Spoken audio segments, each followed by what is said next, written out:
Baik, bismillahirrahmanirrahim. Assalamualaikum warahmatullahi wabarakatuh. Perkenalkan, kami dari kelompok 13 akan mempresentasikan atau menyampaikan materi tentang teknik melakukan pencarian informasi berbasis internet. Di sini kami beranggotakan 3 orang, yaitu ada saya sendiri, Miftah Rizky Nurdiansah, yang kedua ada Nuri Rinjani, dan yang terakhir ada Gias Rahman Bahirudin.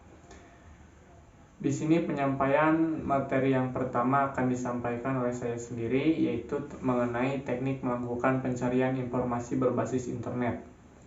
Kali ini kita akan membahas mengenai teknik penelusuran informasi. Mungkin banyak di antara kita tidak asing lagi dengan yang namanya Google. Google merupakan mesin pencari informasi yang banyak digunakan oleh masyarakat. Apa itu mesin pencari? Mesin pencari Google atau Google Search Engine adalah perangkat lunak yang digunakan untuk melacak teks sesuai yang diperintahkan. Google Search dapat melakukan indexing pada seluruh halaman website, tidak hanya judul ataupun deskripsi, bahkan seisi dari sebuah website. Suatu sintaks pada pembahasan ini adalah kata atau simbol khusus yang tertanam pada bahasa pemrograman yang disertakan dengan suatu kata kunci akan memungkinkan penggunaan Google mencari bagian-bagian tertentu dari halaman web atau jenis informasi yang lebih spesifik. Sintaks khusus dalam search engine yaitu yang pertama ada AND, digunakan untuk kata pencarian lebih dari satu. Contoh library and librarian, maka search engine akan mencari berbagai dokumen yang mengandung kata library dan librarian. Yang kedua ada OR, digunakan jika ingin mencari dokumen yang mengandung salah satu kata pencarian. Contoh library or librarian, maka search engine akan mencari beragam dokumen yang mengandung kata library atau librarian atau gabungan keduanya. Yang ketiga ada simbol tambah atau plus sama dengan simbol N, namun simbol ini harus ditempatkan di depan kata pencarian. Contoh plus library. Selanjutnya ada simbol min atau minus, ditempatkan dengan kata yang dihilangkan. Contoh library N Asia of Africa min Indonesia, maka search engine akan mencari dokumen yang mengandung kata library kemudian diikuti oleh Asia atau Afrika kecuali Indonesia. Selanjutnya ada Intel, mencari dokumen yang mempunyai elemen judul yang sesuai dengan kata pencarian yang diketikkan. Contoh Knowledge Management. Selanjutnya ada Elentitle, mencari dokumen yang mempunyai judul HTML sesuai dengan kata pencarian. Contoh Knowledge Management, maka search engine akan mencari berbagai dokumen yang mempunyai judul Knowledge Management. Selanjutnya ada INUR, mencari dokumen yang mempunyai URL atau alamat situs sampai pada level terendah sesuai dengan kata pencarian. Selanjutnya ada Elinur, mencari dokumen yang mempunyai alamat atau URL yang sesuai dengan kata pencarian yang diketikkan. Search engine hanya akan melakukan pencarian sampai subdirektori terendah saja. Contoh Digitally Library. Dan yang terakhir ada Sheet, mencari berbagai dokumen yang sesuai dengan kata pencarian dari situs yang diketikkan.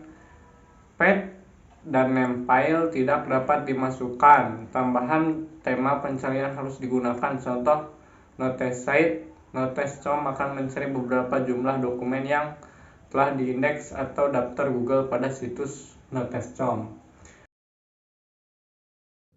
Baik, materi yang selanjutnya yaitu mengolah hasil pelacakan informasi.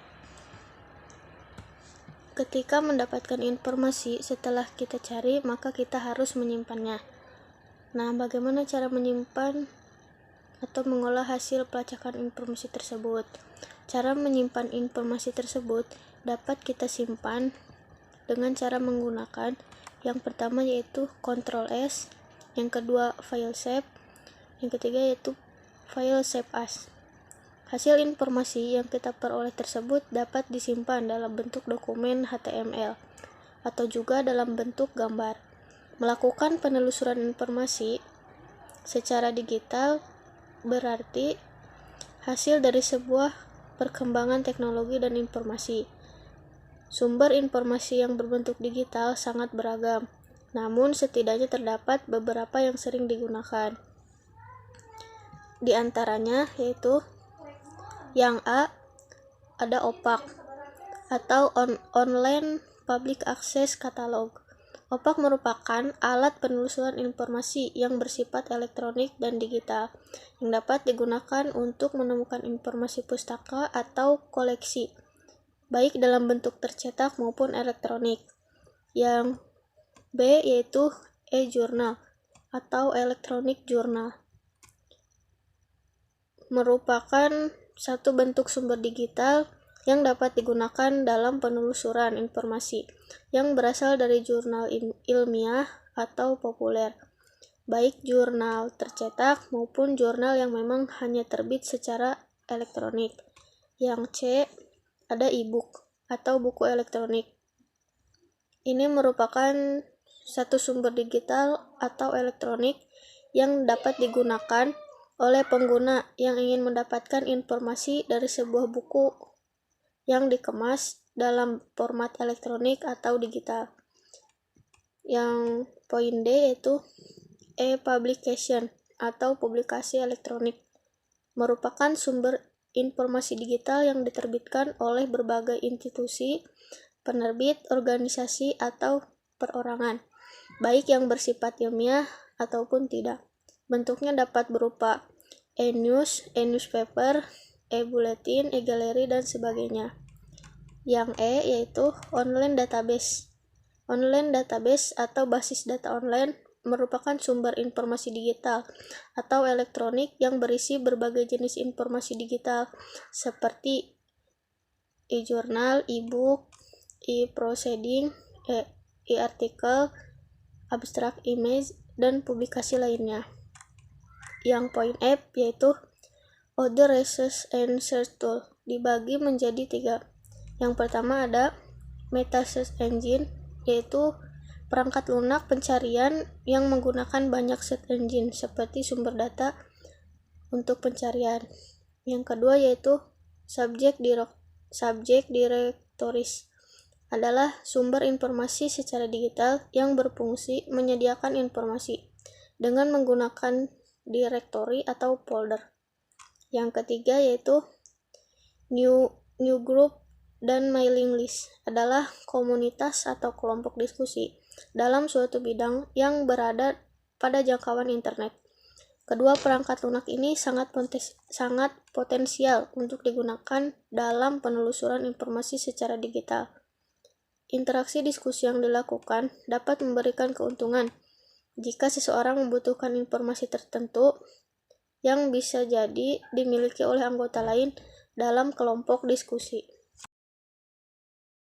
Pada kesempatan kali ini saya akan meneruskan daripada pemateri sebelumnya untuk tema yakni cara memilah dan memilih informasi. Sebagaimana kita ketahui bahwa pada saat sekarang ini kita hidup di zaman yang mana pada zaman ini kita sama-sama tidak bisa terlepas daripada media informasi, baik secara internet barangkali yang sering kita gunakan. Apalagi kita selaku mahasiswa, yang namanya informasi itu merupakan suatu modal kita selaku mahasiswa. Nah, maka kita pun harus cerdas, harus pintar memilah dan memilih informasi yang kita dapatkan, yang kita baca, yang kita ketahui. Karena memang pada saat sekarang ini banyak sekali informasi yang tidak valid atau informasi yang kalau biasa kita sebut informasi hoax, ya, informasi yang belum jelas daripada kebenarannya. Nah, lalu pertanyaannya, bagaimana cara kita memilah dan memilih informasi dengan cara memilah dan memilih kebenaran informasi? Adapun caranya ialah sebagai berikut. Yang pertama, kita memilih berdasarkan sumber.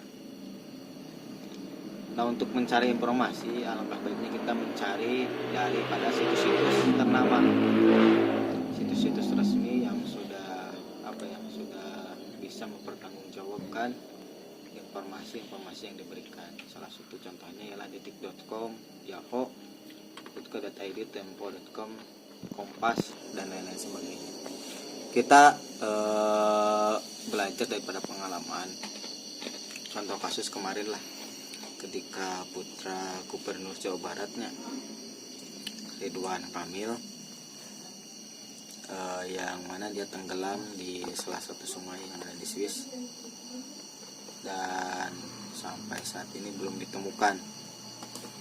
Namun ketika saya mencoba mencari-cari informasi dari berbagai situs seperti Instagram, Facebook, dan lain-lain, itu banyak sekali yang menginformasikan bahwa ternyata putra Ridwan Kamil tersebut sudah ditemukan.